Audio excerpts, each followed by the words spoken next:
Hello friends, welcome my new blog. আজকে তোমাদের সামনে নিয়ে এসেছি বানানা শেক। কে কে খেয়েছো অবশ্যই আমাকে জানাবে। আর যদি না খেয়ে থাকো, আমার প্রসেস মতো আমি কীভাবে বানাচ্ছি একটু দেখে তাড়াতাড়ি বানিয়ে ফেলো, দেখবে এতটা টেস্টি হয়।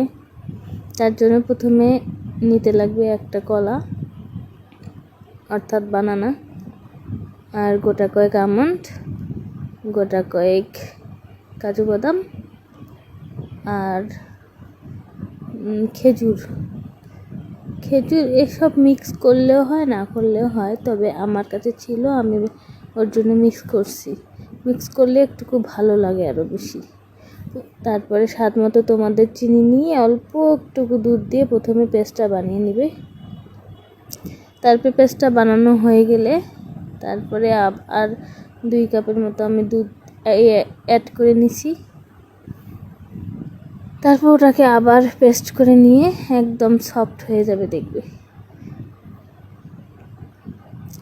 তারপরেই তো গ্লাসের মধ্যে আমি সার্ভ করে নিলাম। তোমরা যদি খেতে চাও তাড়াতাড়ি বানিয়ে ফেলো, খুব ঝটপট তৈরি করা যায়।